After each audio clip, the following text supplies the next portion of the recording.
everyone, and welcome to Chef AJ Live. I'm your host, Chef AJ, and this is where I introduce you to amazing people like you who are doing great things in the world that I think you should know about. Well, today is the fourth Wednesday of the month, which means we have a repeat performance, if you will, by Dr. Laurie Marbas. And today she's joined by a guest, a wonderful plant-based fitness coach, Maxime, and they're going to be talking about effective strategies to maximize your weight loss. It's the end of January. And I hope you haven't given up on your resolution yet, because they're going to show you how you still can be successful. Please welcome back to the show, Dr. Laurie Marbas and Maxime. Hi, guys. How are you? Good. Thank you for inviting us back. This is great. Well, this is fun because people learn so much from you guys and effective strategies. So are you saying then there are some ineffective strategies? I think everyone has understood that it's ever tried to lose weight, which is the majority of Americans. There is effective to lose it for a short time, but then there's the long term and the sustainability piece, which is really, really important. And that's why I think Maxime is so incredible, because he had so many good success stories. So Maxime, you want to share kind of what you do and what your initial strategies are? So I think that's really, really helpful. Yeah, of course. Well, first off, thank you for having me. It's nice to see you. Happy to be here. So yeah, Maxime Sigouin, founder of Fit Vegan Coaching. We've helped I think over 750 people at this point in the past 3.5 years, completely transform their body on a whole food plant-based lifestyle. Dr. Laurie was one of them that got to experience the program. So yeah, there's definitely unsustainable ways of doing it, right? And I think that's what a lot of people take on when it comes to New Year's resolution, is they're going to go a little bit too drastic with their approach, right? They're going to say, oh, it's New Year's. I'm going to exercise every day for an hour or 2 hours every day. I'm just going to eat this specific type of food. I'm going to cut out everything else that I'm normally used to eating. And it's such a drastic change that they haven't adapted their habit, their mindset, and their life ultimately to be able to sustain that for an extended period of time. And so I think the more sustainable approach is to be like, hey, like let's just start with something small, and then over time kind of add these other components. Because if you come in, I'm like, hey, I want you to exercise 4 times a week and focus on your steps and your water and meditate and read and do all of these things, it can be a little bit overwhelming for people at the start. And maybe they can do it for a few weeks, but after 2 months, when life kind of kicks back in and there's stressors from work or family, then just people fall off the wagon. I think there's one thing too, that some people have been told that you can't gain weight on a plant-based diet, but you absolutely can, especially if you're a smaller framed woman and you're eating a lot of snacks and more calorie dense foods like nuts and avocados. Not that those shouldn't be in a healthy diet, but can you talk a little bit about the calorie density piece and how you approach and help people understand why they do need to pay attention to how much is the portions and what they're actually consuming? Yes, absolutely. We've seen a lot of those, right? Eat as much as you want as long as it's whole food plant-based. Let's be honest, there's a lot of delicious whole food plant-based foods out there, right? Think of like something that's calorie dense, dates, mangoes, Yes. bananas, nuts and seeds, and dried mangoes would be considered almost, whole foods as Mhm. well. So those things are very dense in calorie. And I'll just use myself as an example. I'm 30 years old, and also use examples from our members. We coach majority of people between 40 and 80 years old. That's kind of our age group that we coach. So whether you're between 30 and 80 years old, if let's just say you're supposed to be consuming 3,000 calories per day to maintain your current body shape, and you consume 5,000 calories of dates and mangoes and bananas and nuts and seeds, which seems like a lot, but it's actually not that hard to hit that much food when you're consuming the denser calorie foods. You're going to put on weight, right? And it's simply because your body is not burning enough energy throughout the day to utilize all the energy that you're giving it. And so because your body's a survival machine, it's just like, well, there's this excess amount of energy. We don't know when we're going to have this excess amount of energy in the future. So let's store some of it in case there's a famine, right? The body doesn't know that there's a Whole Foods around the corner.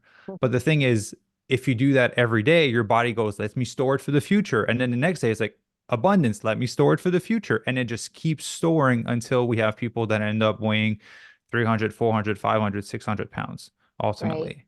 Yeah. So So I think that's a really good point, because like even one medjool date, 70 calories. And we don't you need get a just one. handful, yeah, and you get a little It's like handful of Oreos. nuts, that's 300. Yeah. Oh, and a whole bag of dried mangoes. They're like Yeah. candy. Can we talk a little bit about the mindset of understanding why people overconsume? Because you would think if someone was aware and full that they wouldn't be continuing eating, because just because you're eating a whole food plant-based diet doesn't mean you have the right, maybe necessary relationship with food. It's a healthier food choice, but maybe there's Yeah. something here that's occurring.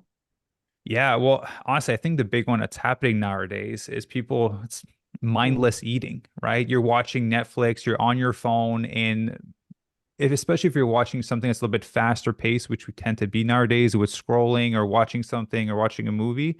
Well, I don't know if you ever notice this, but your pace of eating kind of picks up as well as you're kind of more anxious or distracted. And so it'll take a certain amount of time for your body to realize that it's actually full. And by that time, you've consumed a ton of additional calories. So I think a big one is just mindful eating, sitting down and just eating. No phone, no TV, which is challenging nowadays, but just no phone, no TV, and just eating and being mindful would make the world of a difference. Because then you can actually be aware of like, am I full? Right? Mm-hmm. Versus a lot of the time you start eating and next thing you know, you're stuffed. And then you're Mm-hmm. leaning back on your chair, you're unbuckling your belt. You're like, whew, that was a good meal. All right. So I'd say that's a big one. Mm-hmm. Absolutely.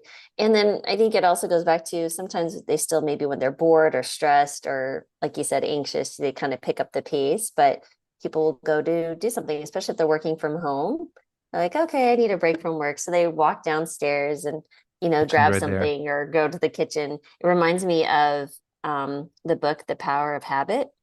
Yeah. And it's really funny. So the author, he was like, my wife is telling me I'm getting a little bit chunky. And he's like, yeah, I've been eating these cookies and I don't understand why I keep eating these cookies. So then that was literally the whole book's around his strategy of understanding why he was eating the cookies. And it ended up being, he was getting right around 3 o'clock. That was his trigger.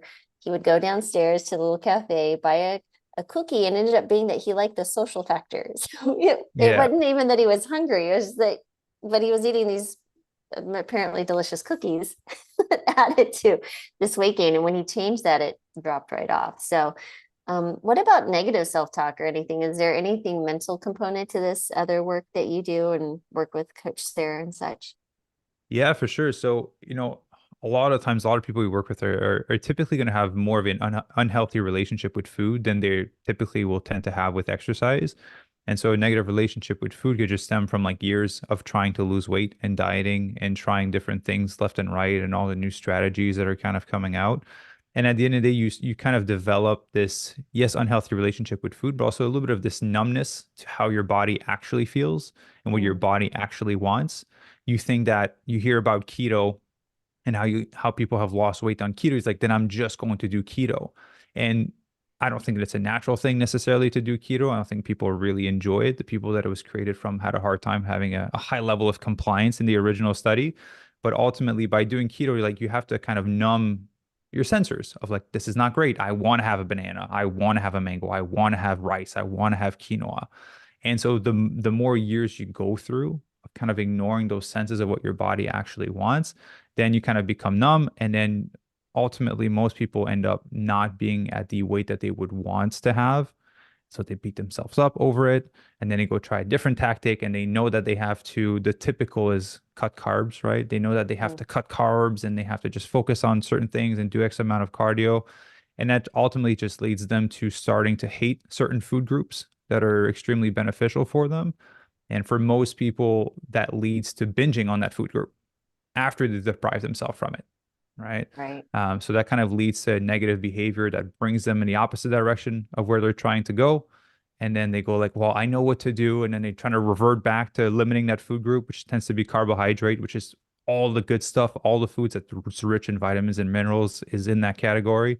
And then to deprive themselves and then kind of ended up binging on it or eating some of it. Um, yeah. Do you give me permission to talk about the glycogen storage thing? Because I think that's a big one with weight Yeah. fluctuation for Yeah. Your carbohydrate. glycogen storage, of course. Yeah, so you have glycogen storages in your body ultimately. So when you eat carbohydrate, it converts to glycogen stored in your body. It's energy for when your body moves throughout the day ultimately. But the thing is that glycogen storage being full, there's a weight associated to it. So if you deplete it, there's weight that's going to drop on the scale. So when most people will do Atkins or keto or cut out carbohydrates, there's not enough carbohydrates coming in to kind of restore that glycogen storage in the body. So it's kind of like a gas tank in your car. If you empty it, the tank is lighter. And so what most people will notice on the scale when they stop eating carbohydrates, they go like, I've lost, 5 pounds in my first week, 10 pounds in my first 2 weeks. And then as soon as they, eat a piece of bread or pasta or whatever, their body goes like, yes, glycogen, energy, my preferred source of energy. It's going to put it in that tank so it can use it because it's preferred source of energy. But the thing is, as you refill the tank, there's weight associated to that. So people will eat bread or pasta and they'll see the scale go up and I'll be like, oh my God, carbohydrates are making me fat. But at the end of the day, your body's just keeping that tank full. So what we did with you and with our members is if we keep the tank full and we're able to create a deficit elsewhere, then there's no fluctuation in your weight because you're consuming carbohydrate. So a little analogy with a gas tank. Yeah. You do like an incremental decrease. But just getting back to the habits and the association with food, because I think that is a really big piece because people inherently understand they should be eating a healthy fruits and vegetables, beans, there's the addiction piece to the, ultra processed foods. But there's a really interesting commercial that I found on YouTube. I put in some of my talks, and it's this young man, he's in his 30s and he's being rushed to an ER and he just had a massive heart attack. And it's from his perspective. So you see him looking up and he's breathing with this oxygen and the doctor's leaning over him and is going, how did this happen? And then there's when you hear about people who are dying and they have a flash before their eyes, it's kind of the same thing. So they literally go back in time over the years and you can see it where he's in school and the teacher's giving him a treat for getting a good grade, or then his, somewhere in there, his mom's taking him to the doctor's like, he's going to get diabetes. You need to do something. Or then he's hiding food. But then the very first scene is the mom, the little one's crying on the high chair. You can see him crying and she's giving him French fries. So, I mean, there is so many things that we're associated, even from a young age now. I think it's even harder than when I was a kid, back in the 70s. And so, but when you look about this for young adults now, I think it's even harder. So any suggestions for people who are maybe really struggling with that?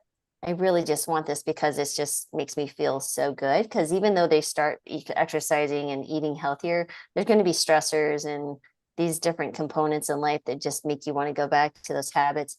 How do you recommend or coach people to deal with those? Yeah, great question. So I'm probably use a different road that a lot of people would use, but understand that those moments will happen. That's the first thing. Because if you think that it's going to be perfect and then those moments will happen and you'll always deal with it perfectly, when they do happen, they end up destroying people. They end up going off track for several months to ultimately a year sometimes, right? They don't wait till the next New Year's resolution to start again. So just expect that it will happen. It makes dealing with those situations a lot better. And then when they do happen, don't beat yourself up over it, right? Maybe you tried the best that you could with the situation that you have, or maybe you didn't. But at the end of the day, beating yourself up about it is not helping you move forward, right? It's just keeping you stuck where you're at. So like we tell a lot of members is win the next meal, right? If you stuck to your nutrition all day, you ate whole food plant-based and it was perfect. And then at nighttime, there was a stressor, you ordered a vegan pizza and you ate a pint of vegan ice cream. If I was to coach you, I'd be like, great. I hope it was good. Just eat your breakfast the next day, right? Because the speed at which you get back on track is what will determine ultimately how fast you're going to reach your goal. And so if people wait till next New Year's resolution, to the next month, to the next week, to the next Monday, to the next day even, that's still pretty long. So if we just focus on winning the next meal, not beating ourselves up over it, I think that's a great mindset to approach that. That way you don't start a really vicious cycle of like, oh my God, I didn't do the right thing. And then it supports the fact that you've struggled in the past with losing the weight and then it reinforces that identity within you. We don't want any of that. We're just like, hey, hope it was good. Just, eat your breakfast the next day. No, I think the mindfulness piece is really an important piece of that too, because we go into this mindless stress, right? And we're just going into these habits. But there's some really interesting books by Dr. Jeb Brewer, a friend of mine who's also plant-based, but unwinding anxiety. And he talks about using mindfulness to kind of get rid of the reward in that habit, because once you become aware of what you're doing, it kind of dampens the reward. And over time, what you'll see is that craving will subside because you've really just basically dismantled the habit, because the whole reason a habit exists is because of that reward system. And it makes sense that instead of like getting rid of the triggers or, changing the behavior, like, well, let's just go again to the root reward cause, and that will help a lot. And it's been really fun to highlight to people how to do that. So maybe we can shift to exercise, because exercise, of course, is a huge piece of this. How do you approach exercise with people? Because obviously, if you're getting 40 to 80-year-olds, there's going to be a wide variety of abilities and interests. Yeah, for sure. But at the base for all of them, regardless of the age, strength training, resistance training should be a part of their regimen, right? So I don't necessarily mean that you have to go to the gym, but it could be you exercising at home with resistance band, with the little dumbbells that you have in your house, but some form of resistance against gravity is what we're looking for. Because especially as you age, the amount of lean muscle mass starts to decrease, especially when you don't put a bigger emphasis on gaining some. The amount of the bone density decreases as well. So doing some bone bearing activity, aka some strength training, will help to strengthen the bones and build more lean muscle. At a minimum, for everyone that we coach, we never want to go under 3 days a week of strength training, simply because it's not enough of a constant stressor to require the muscle to be built, to require the body to become fitter, to require the bones to become stronger. And so at a minimum, 3 times a week. And so we'll vary between 3 and 5. Like, it very much depends on the age, the current fitness level of the client, and where they're at in their life ultimately, right? If you're a mom and you have 3 kids, you're working full time, your husband's working full time, like, we're not going to make you train 5 times a week, because maybe your schedule doesn't allow, maybe it's not sustainable for you. For some people, they can, because they, like you, have an endurance background and are used to training a bunch of times. But to some people, it's unimaginable to spend 5 times a week exercising. And so it's very much about meeting the person where they're at. You can get the results that you want, and incredible results, by doing 3 strength training sessions a week, just like you can 5, right? And so we'll just meet kind of people where they're at, but strength training should be at the foundation of everyone's fitness routine, and just the basic movements, right? None of the stuff the crazy new stuff that you see online. The basics have been around for a long time. If you think of a deadlift, if you think of a squat, if you think of a push-up, a pull-up, a bicep curl, like, all those basic exercise work. They've been around for a very long time. And so there's no need to kind of jump into these new strategies that are popping out unless you enjoy them, right? That's definitely, you have to make it fun, but just the basics work really well. And, if you're just getting started, 3 sessions of full body workout a week, meaning you do 1 exercise per muscle group on one day, it take you maybe 20 to 30-ish minutes. And then you do that on a Monday, on a Wednesday, and a Friday. It's a great place to start for everyone. Right. And can you describe also, going back to the meal piece, like how you guys tell them exactly what to eat and provide recipes? Can you describe how that process occurs? Like, how do you calculate what that is? Are there macro things that you pay attention to, the macronutrients regarding, protein, carbohydrates, or fat?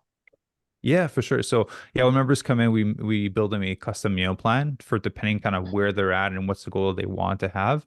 Ultimately, it's a game of tricking the body to getting you to the place that you want to, right? So we have to trick the body into losing X amount of weight, putting X amount of muscle on it, because naturally your body wants to be a couch potato, right? Your body doesn't want to change if it doesn't have to, because it's uncomfortable, which is why most people struggle with change. So what we do will come in is we'll calculate a theoretical average of what this person should be consuming with their age, their height, sex, level of activity, current lifestyle, and all that. And then we also ask you to fill out a consultation form that will kind of tell us roughly how much you're currently eating, because there's a reality of where you should be and there's a reality of where you're at. If you have a history of severely under eating for a decade, for example, well, we're going to coach you very differently than if you have a history of overeating for a long time, right? Or someone that's kind of eating where they want to. So we meet people where they're at with their nutrition, but ultimately we identify what the starting place is. We identify how much protein they should be consuming per day. We like to be around that 1.2 gram to 2 gram per kg of body weight. I should make the conversion to pounds. I haven't yet, but I just like the kg number. So when it comes to shifting a body composition, the only 2 things that matter are protein and calories, right? So the distribution of fat to carbohydrate doesn't matter when it comes to body composition. When it comes to health, we personally like to keep the fat on the lower side of things, right? Especially if you eat whole food plant-based, you're way more likely to consume more carbohydrates, right? It's very rare that someone's like, I want to eat 10 avocados in a row. They usually be like, I want some sweet potatoes, I want some rice, I want some bananas, and I want some dates. So the carbohydrate content will be a lot higher. The fat content will be a lot lower. But the two most important ones when it comes to shifting body composition will be calories and protein. And then to add the health elements to it, we're just going to do it in a whole food plant-based way, ultimately, right? No fake meat, fake cheese, fake chicken, or anything like that. And so we'll build them a meal plan that will meet all of these standards. And then the client, for example, you, when you started, you follow that first meal plan and then your body changed. And then we had to change the meal plan because your body changed, right? Basically, there were steps to getting you to where you wanted to. So yeah, we take care of everything for all of our members all the way through. Okay. And then really describing, because people are like, well, that sounds great if you're at home cooking your meals, knowing how much you're consuming. What about travel? What about going out to eat? Things like that. Yeah, we'll give you strategies to be able to navigate when you're traveling and you're going out to eat. At the end of the day, I don't need you to track your food for a full day. I don't need you to track your food for a full day. If we give you a meal plan, and let's just say your dinner, you want to go on a date night with your partner at the restaurant. Let's just say that dinner is 500 calories and 15 grams of protein, for example. Then simply go to the restaurant, have roughly 500 calories and 15 grams of protein, right? You can kind of eyeball 15 grams of protein. It's pretty easy. If not, you can just use tools like your phone to kind of Google it. If you're in the United States, the amount of calories is written on all the menu, so you'll know very much how much you're going to be consuming. But what it's going to do is going to allow you to still have some flexibility, still allow you to live your life while still staying on track, right? Because I talked about this in my masterclass, but if you were to eat vegan ice cream and vegan chips and drink protein shakes all day and hit your calories and your protein, you would get fit. You would feel terrible. Your digestion, your energy would be off, your sex drive would be off, like everything would be off. So if the principle of calories and protein allows us to be fit, then if we introduce whole food plant-based, then we get to feel good, have good digestion, sleep well, have great energy, to have all these benefits that come from it, right? So if you eat whole food plant-based 90% of the time, and 10% of the time, it's you going to the restaurant with your partner and eating something that might not be to the standards of what you would eat at home, but you stay within your metrics, you're still going to be on track with your transformation. You still have the flexibility to live your life ultimately. Yeah. So basically, we're saying it's a relationship with food. It's also calorie consumption if you're looking to lose weight, a whole food plant-based diet with the appropriate calories along with your protein based on activity level and needs as your body is adjusting. So there's this interesting piece, though, that I think more people don't quite understand. So you do all the work and you're like, okay, I'm here. And now what? So do I just keep at this low calorie, much, it's not super low. You'll still have energy, but what then? Like, what is this next phase? Because I think that's a really interesting phase. Yeah, the next phase is the secret sauce of what changes the game when it comes to fat loss. So basically, it's the way that it allows you to consume more food to maintain the weight that you've lost, right? Because we know in North America, the stats are about like 90% of people will put the weight back on within 6 months to a year after they've lost it, which is crazy. That's a lot of effort and like self-work to get to a place where ultimately a year later, you'll be back at the starting point, or worse. For the most part, ends up being worse. So reverse dieting is the process where we basically trick your body into being able to process more food to maintain the weight that you've lost. So if you've lost 20 pounds, 60 pounds, 80 pounds, you're going to be able to keep that weight off and ultimately be able to consume more food. So if we grab the analogy of flames and fires, right? If any of you have gone camping before, started a fire before, right? You have your little baby flame at the start. That's your metabolism at the end of a fat loss phase, right? Just because naturally we have to kind of decrease the energy intake to get you to the place to achieve this transformation, we're going to increase your energy output through exercise. And so by increasing energy and decreasing the intake, your metabolism is going to have to slow down because it has to learn to perform more on less, which is how we shift someone's body composition. So at the end, your metabolism is slower, not necessarily a baby flame, but it's smaller than what it should be.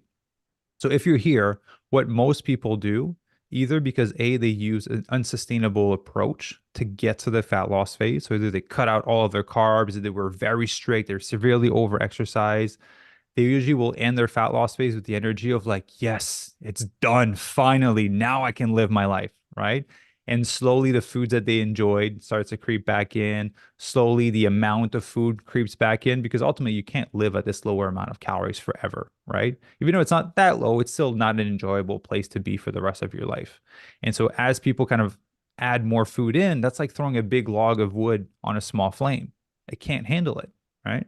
And so what your body does when it receives this abundance of energy with a metabolism that can't process all of it, it goes like, great, I've been technically in the desert, not having access to a lot of food for a while, right? And I've been having to walk everywhere to find food. Well, I have this excess of energy. Let me store it in my fat cells for the future because I don't know when's the next time I'm going to encounter that buffet. But again, the next day it encounters another buffet if you continue to overeat. And he goes like, let me store it for the future. And then you just store back up those fat cells that you basically just depleted. So what we want to do is instead of throwing a big log of wood on it, we want to throw small branches on it, right? And over time, as you throw small branches, that fire is going to grow and grow and grow until it becomes a raging fire. So if we use the example of food, if I am to give you an additional 100 calorie per day for 1 week after your fat loss phase, when your body gets that additional 100 calorie, and we'll use a banana, for example, from carbohydrates, it goes, great additional energy. It's not enough for me to store it. I need it right now because I've been in a deficit. So your body is more likely to use that energy than it is to store it. And we do that for a week. We let your body get adjusted to processing that additional 100 calories per day. And then the next week, if your body stayed the same weight, then great, let's add another 100 calorie. Let's add a date per day, right? So now you're adding a banana and a date on top of what you were eating. So the key is to add carbohydrates because it's more easily digestible, it's more easily accessible as a form of energy and way less likely to get stored. When you do reverse dieting, you do not want to increase your calories from fat because it takes longer to digest and way more likely to be stored because it can't be used right away. So ultimately, it takes 4 months to do the reverse dieting process. I know it sounds long, but at the end of the day, it's the thing that prevents you from being heavier than what you started a year later, right? So to me, I think that little 4 months is well worth kind of ended up in that original position. So that's reverse dieting in a nutshell.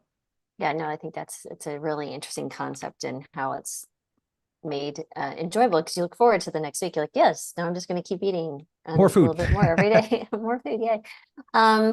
That's fantastic. But I think it's a really interesting process that occurs mentally.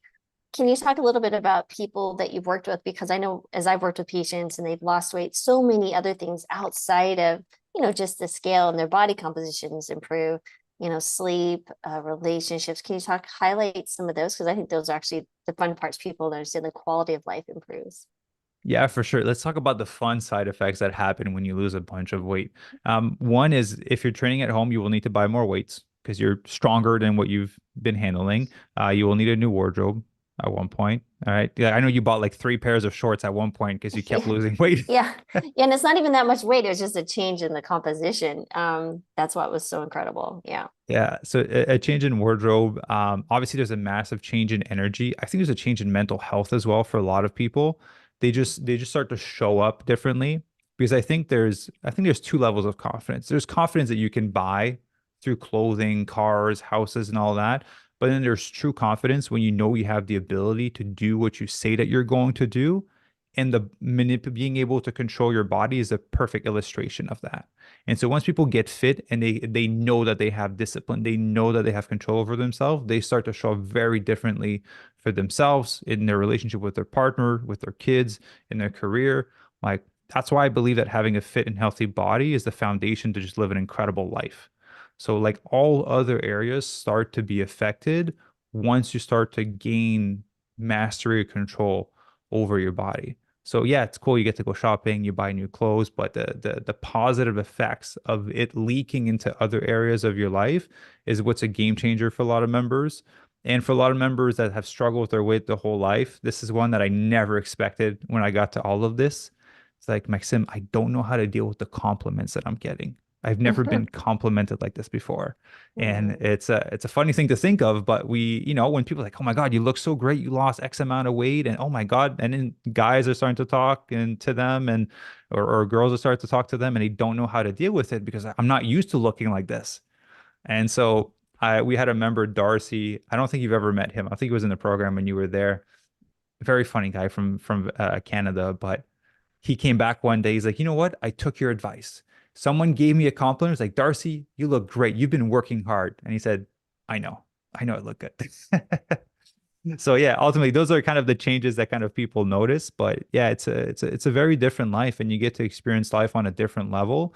and you get to see what's possible for you, because I think mastering your body is the first level to just, just again, building an incredible life from there.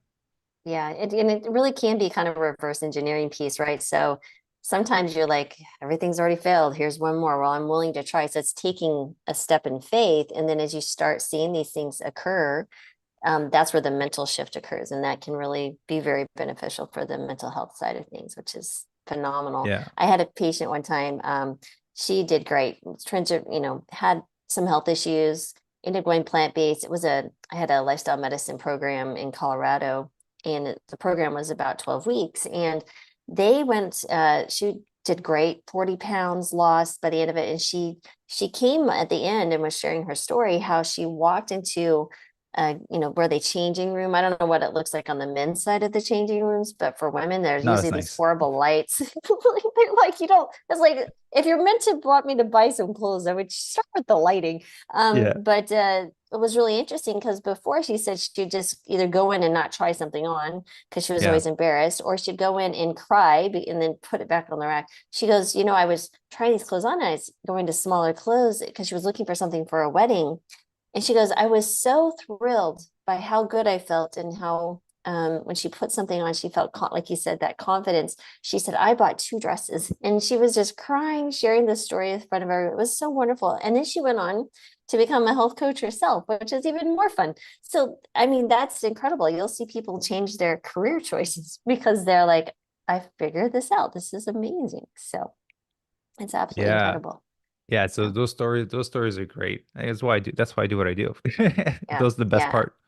Yeah, absolutely. I think, and then beyond the fact that if I should highlight the medical side of this. So if people are coming to you on medications, particularly diabetic medications or hypertension medications, they really need to be mindful, because the need to be on these medications may decrease very rapidly. And I'm talking within days, if not 24 hours. And so really important that people pay attention and let their doctors know that they're dramatically changing their life and getting healthier, or eating healthier foods. So that makes a Good big problem to have. difference. Yeah, it is a big problem to have. So I don't know, Chef AJ, if anybody has questions or anything. I mean, we could always keep going, but Well, I don't what's know interesting is I've been monitoring let me put myself back on screen. I've been monitoring the chat, as I always do. And every now and then we get like a troll, somebody that really doesn't need to be here.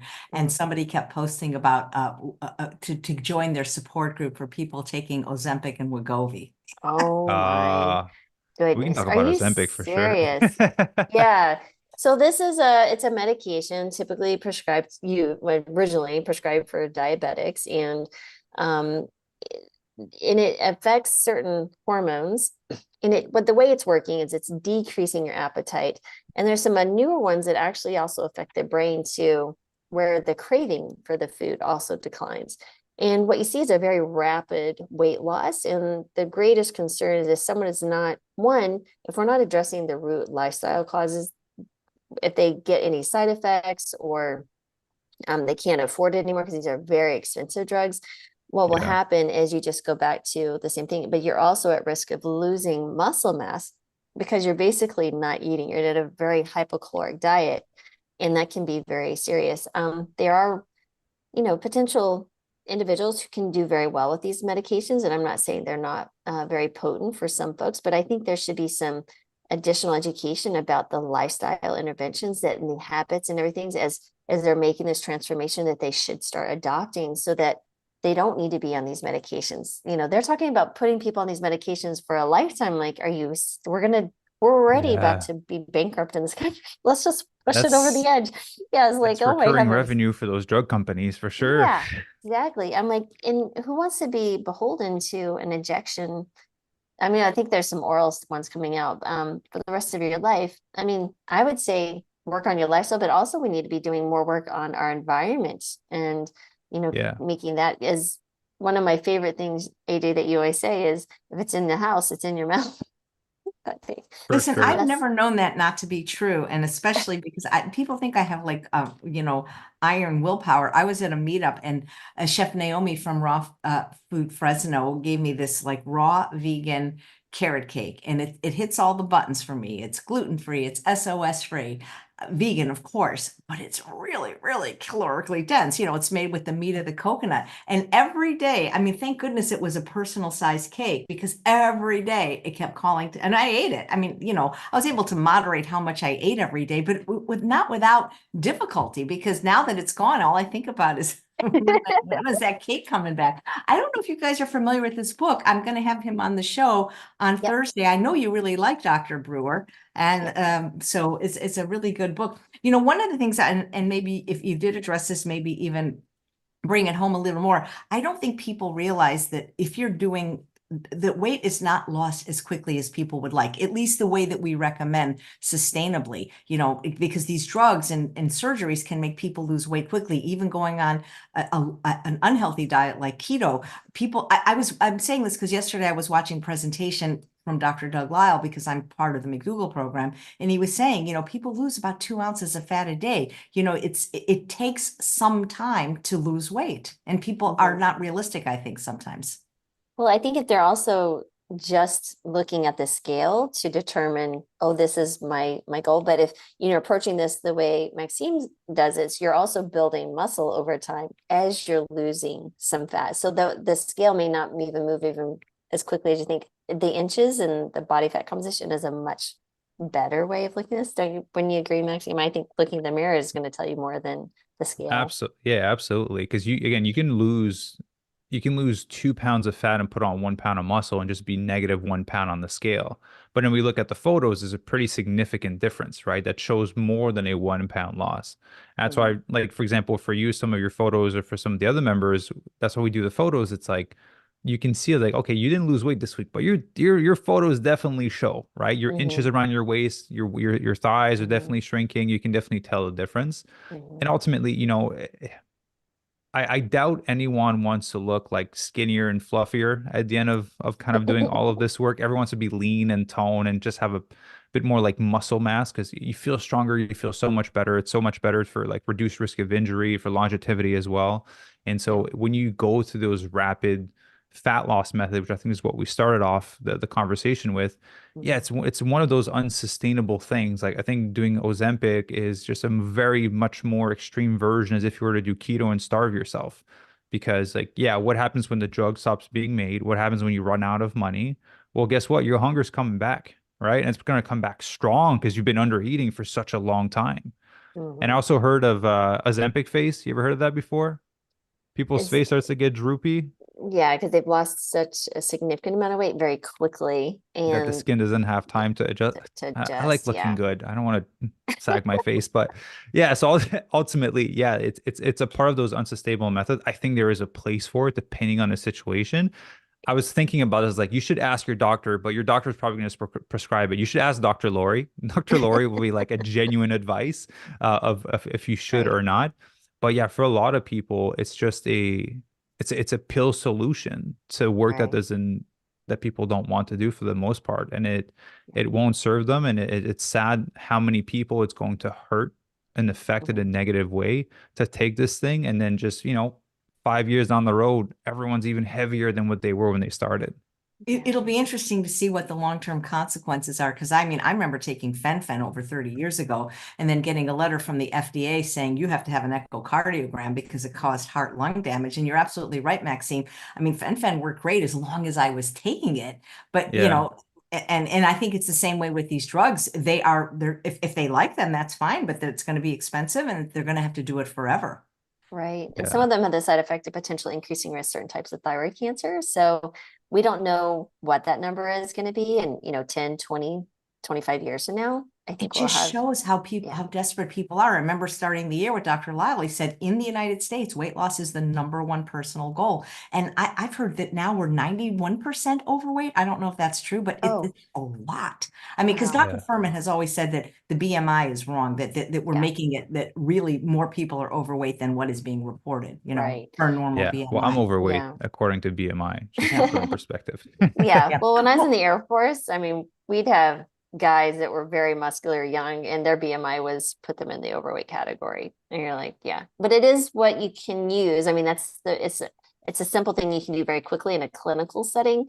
I think taking outside of the clinical setting when you're not looking at a person as a medical person, that's when it Yeah. gets a little dangerous, because also people, they're like, oh, I made it under the BMI of 25, but they still have probably 30, 40 pounds to lose.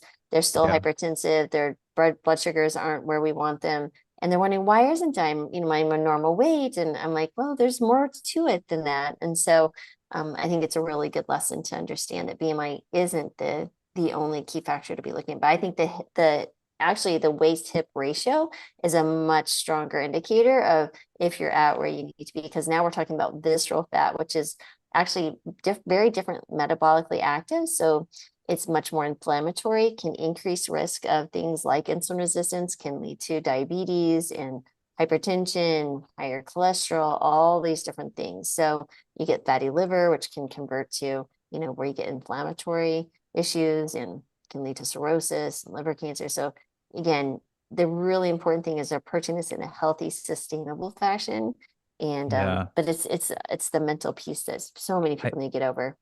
I think it's such a perfect concoction, and it's just kind of how my brain thinks. That's the stuff I think about every day. But we live in a distracted world with Mm. Netflix and our phones and scrolling and all of that, that we feel that and in combination with an overabundance of high calorie foods, very easily accessible for really cheap, because it's a lot cheaper than healthy food. You can just order on your app, it comes to your house. You don't literally have to leave your couch, and we're eating distracted, but we're spending so much time on this thing that we like, well, I don't have time to exercise. And so then it kind of just everything kind of feeds itself over and over again. And so, I've told you this, Laurie, but I do a week off, no phone. I did every quarter last year. I'm doing every 2 months this year. I have so much time during that week. It's crazy. Like I gain hours back in my day by not having my phone with me. And I'm like, life is beautiful. I can like go read. I can go for a longer walk. I can do all of these things. So yeah, I think it's right now so we're in a weird time where everyone's very distracted. There's an overabundance of calories and everyone's looking for a quick solution because they don't feel that they have the time, but all their time is going on this thing when ultimately they should be spending it with family, outdoors, or prioritizing themselves. And that gets back to the hunger habit, which is Judd's newest book. So Judd and I have been friends for about 6 years now, and he's been phenomenal. But he will talk about this mindfulness piece, because I, as a physician, can't go a week without or as a parent, it's going to be really hard to not have your phone. But what I found is the more mindfulness practices that I bring into even my routine daily activities, I am not doing the scrolling piece of it that I sometimes can do. That actually has helped quite a bit, where I don't want to be in the front of the computer. I don't want to be watching the Netflix show, because I'm doing something else that I'm present in that moment. And I think that is maybe one way. And if we can start teaching these skills to our children earlier on, I think that will be quite a powerful thing, because the phones aren't going away. Well, this is just the way life is, and we can't step away from technology as much as we'd like to. But I do know being out in nature is very, very, very potent in helping people understand the power of the mindful moment and being present. Yeah. So there's a question from Carlene saying, what is the best way to measure body fat and muscle? What's the cheapest way would be to buy body fat calipers, maybe like $10-15 on Amazon. So you just pinch certain skin fold, and there's an equation that comes with it. If not, you can go to your local gym. Sometimes they have a little machine you can put your hands on. It's not as precise. And then you can do a DEXA scan, which is probably the most expensive, but one of the most accurate versions of getting your body fat. But yeah, if you're just curious, like I would do the body fat calipers, like $15 on Amazon. You have the tool that way you can track your own progress as you're kind of moving forward. Yeah, that would be one of the best ways. Or you can buy a body fat scale. Like we use Withings for a member. It'll tell you your weight, amount of lean muscle mass, body fat percentage, water retention, and all of that. But one thing to keep in mind, it is a cheap scale relative to a DEXA scan. So it's inaccurately accurate. As long as you use the same tool of measurement, you'll get an idea of how much you've actually changed. Yeah, on the Twin Study on Netflix, You Are What You Eat, I think was that the name of the series. Yeah. They do the DEXA scan, so if someone is curious, they can actually go and watch that, and they actually do DEXA scans for people. Where do you get those? Like at your doctor's office? Because I've heard of the BIA. I've had that done. Bioimpedance analysis. I've had mine done that way. Yeah. Yeah. There's So centers. there's a few different ones. Yeah. In a lot of places, there's like these little pods that you can sit in as well. there's a lot of different places you can do it. But again, if you're at home, you could even just use your tape measure and get, again, there's a thing called the Navy method. And I'd say as long as you're using the same method and being consistent, that's going to be the key as well. Yeah. But the calipers can be a little bit tricky. But as Because you long have as to it's pinch at the same spot, and yeah, and the same pressure, and if you put too much pressure, it's like, so it yeah, is a little tricky, but just make sure it's, if you're not doing it, someone else, the same person's doing it to you, especially like sometimes you can go to a gym and they'll do the calipers for you. But just make sure you try to get the same person because they're different techniques and yeah. yeah. So When you start off, you really squeeze it. You're like, it's yeah. really thin skin fold. Yeah, but if you have a freckle, always measure at the freckle, or if you have a some scar or something, that might be helpful there. So but yeah, I think the weight loss it's such an important piece, and we're not wanting to approach people and tell them to have any body shame or anything. We're just saying at a healthier weight with higher lean muscle and less fat composition, you're just going to be healthier, feel better. There's longevity, there's decreased risk of chronic disease. That's the point that we're trying to make, and understand that there is a healthier way to do this, and it's very sustainable if someone's willing to embrace and do the work. But at the end of the day, it is requiring, you're going to have to invest in yourself, and there's no way around that. So it's just the way it is. That's life. For sure. Just to go off of that, yeah, like the goal is not to give everyone a six pack, right? Right. Like you and I in this for very similar reasons. Like I don't want anyone to have to deal with cancer, heart disease, diabetes, Alzheimer, all these things that could be pretty easily prevented through living an active lifestyle and eating healthy food. Like that's why I'm in this. And there's a lot of studies showing that if you have a lower body fat percentage up to a certain point, you're greatly reducing of all these things, right? The goal is not to look like you're going to step on stage for a fitness competition. The goal is just to be at a healthy body fat percentage for where you're at in your life. Yeah. And just, I think for me, the goal is just to be able to move and do the things that I want to do well into how many years I've built blessed with, and not be hindered by illness or inflexibility or not enough strength. So I think that's a really important piece as someone who's entering to their mid 50s, but AJ is very flexible. Thank you. Here's a question from Markar. Is there a possibility of using hypnosis to help for the first month when you first start? It's so hard, and I heard it helps.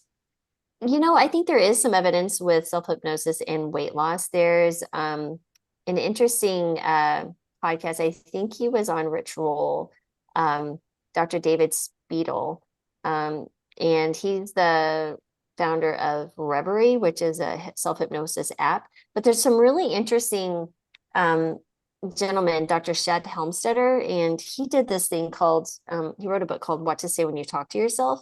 So when he was a linguist by training, and was really fascinating. He goes, I was learning about this negative self-talk. That was his focus. And he's like, I had some weight. I needed to lose about 50 pounds. And he goes, so I started writing the script. He recorded it. It was things like positive statements in the present.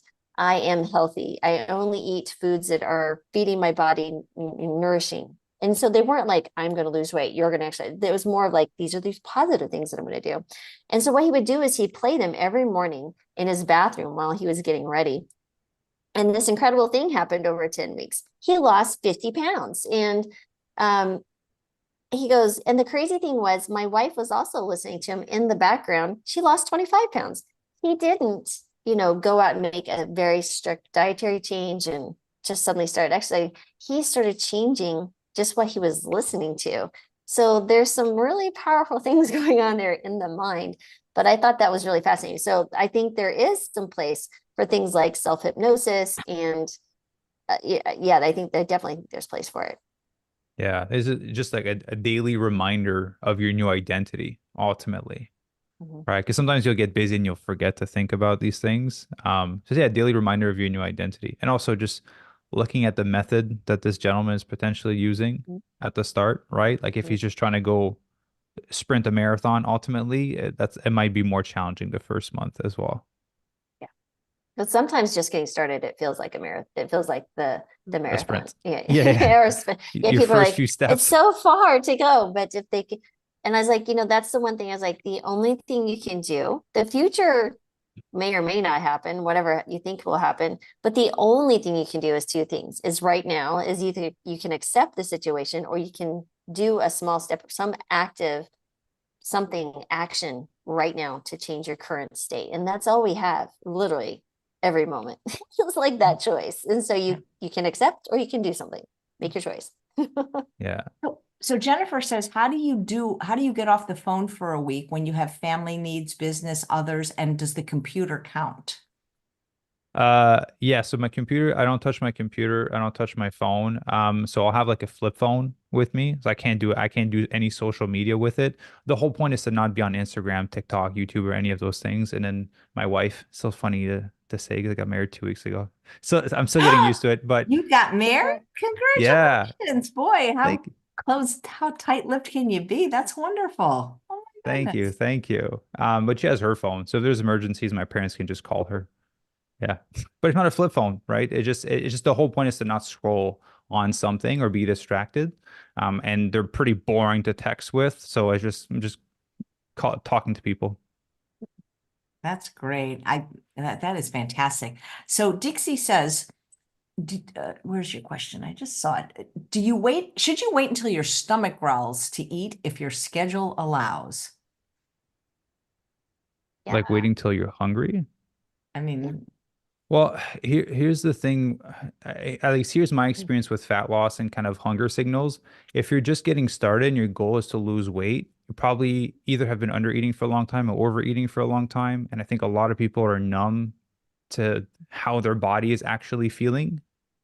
And so I feel like it's better to follow a structure because if you're just waiting for your body to be hungry, if I was to do that, I would eat once a day. Even though I work out twice a day, I would only eat once a day. If I wait for my stomach to be hungry, which would mean I would be severely under eating, which mean I would be getting weaker, losing a lot of lean muscle mass as I'm progressing in my day. So on a personal level, and for some of our members, like I think structure is better at the start until you can get your body to a place where it's used to healthy food, it's used to a little bit more consistency, especially post reverse dieting where your body is able to process more food. At least that's my approach to it. Because yeah, I would eat once a day if I just waited to be hungry. And I think there is some elements that we should also look into. When you look at your body, its metabolism, you're more insulin sensitive in the morning. So eating some type of breakfast is very helpful. And then you are less likely also to binge in the evening, which I think most people find that's their most vulnerable time of eating the unhealthier foods. When you're going out with family, you've had a long day, your willpower is where it's, well, it probably disappeared after 8:30 in the morning. So that also will help and aid in that consistent eating pattern. And your hormones will change, your circadian rhythm. You'll start noticing that as you start timing things differently, your hunger will start aligning with what you do on this regular habit. So there's some very good benefits of structured, but also for people who are maybe not doing a structured program, the other pieces to it, I would say when you find yourself ready to eat, ask yourself, are you actually hungry? I think that might be so just trying to understanding there's some intuition pieces there that people have lost as far as, like you said, that understanding what hunger actually is. It's actually boredom or stress, and it's not actually hunger. Or thirst. Yeah. Or thirst. Yeah, exactly. Yeah. So. Great. Well, Dr. Marbas, there's a question for you, and Maxime, you're welcome to answer it. It's not about weight loss, but Tracy wants to know, how do you feel about cooking in cast iron? I think you can, yeah. So I think, there's some benefits to getting some additional iron in the diet. Certainly seeing those are one of the blood tests I do recommend for plant-based eaters to test is a ferritin level to see if their iron levels are appropriate, especially if you're a menstruating female. So I find them very inconvenient and heavy and clunky. So only time Just I've when you used go them is when I've camping. gone. It's like that's the only time I've used them is when I've gone camping. That literally is it. Because otherwise, if I drop that, break your toe or something. Like, Yeah. Yeah. I'm on the yeah, same boat here. Just when I go yeah, camping. it's definitely a camping tool.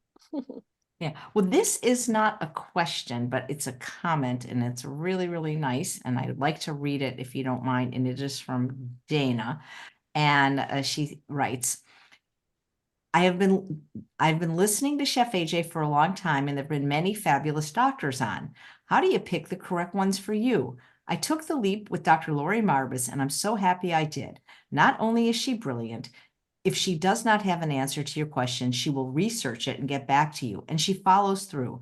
Dr. Marbas has a good heart and is genuinely a good person. The first time you speak with her, you will feel this. I have only nice things to say. No one asked me to write this. It's just how I feel. And if it helps someone, that would make me happy. With much gratitude, Dana. And I'm not making it up. It came in. Just Oh, so that's you know. really So sweet. yeah, so it's too bad there's not like it, because I know you do telemedicine. You're welcome to tell Yeah. people how you do that. But Yeah. is there like, you know how like there's health grades and Doximity, like where you can put good reviews for your doctor? It's too bad there's not a place for that for telemedicine doctors, and she could post that review. Yeah, no, that's very kind of her, Priscilla. So thanks, Dana. I truly appreciate that. Yeah, I have telemedicine. I'm licensed in all 50 states and DC at drmarbas.com. And then Maxime, if you want to highlight, and I think we put the links in there too, but Actually, you Yeah. did. So I'm going to need Oh. even better show notes for you. I have Oh. 1,500 characters left. You gave me great description, but it would be great to also have all your links, and I'll tell you Gotcha. that a little bit later, how we can Gotcha. make it even more comprehensive. Okay. Yeah, Yeah, beautiful. Yeah. Maxime, how do people connect with you? Well, first of all, they're spot on with Dr. Lori. I love working with her. She's great. I love working with her as a coach and also together as a team. And thank you for having me on. And yeah, just fitvegancoaching.com. You'll find everything you need on there, from the podcast to the Instagram to all the social media platforms that exist that I try and take a break of every 2 months.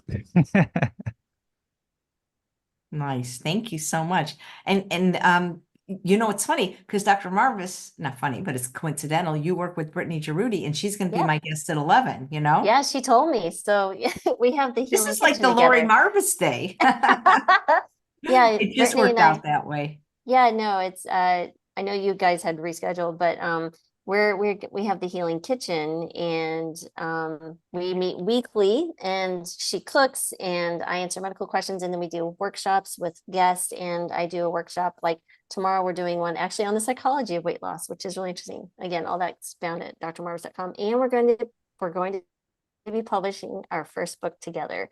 Brittany and Oh, I, we're very excited. So it's a work in progress, but we'll let you guys know when it's good. available. That's fantastic. Because and when is it? Do you have any idea when it might come out? I'm thinking in a month or two. Oh, good. There's some Well, work we to be can done. maybe debut it here. Yes, we absolutely can. That's fantastic. Well, you're Yeah. fantastic. And so are you. And congratulations, Maxime. So that means, ladies, he's Thank off you. the market now. Sorry about that. But it's good to know. So thank you. Yeah. Yeah, Thank you thank so you very much. much. That was a wonderful conversation. And thanks all of you for watching another episode of Chef AJ Live. Please come back in just about an hour for Brittany Giroudi. She's going to be making tortilla soup. She's fabulous. You're going to love her. I really appreciate you watching. Take care, everyone. And bye-bye.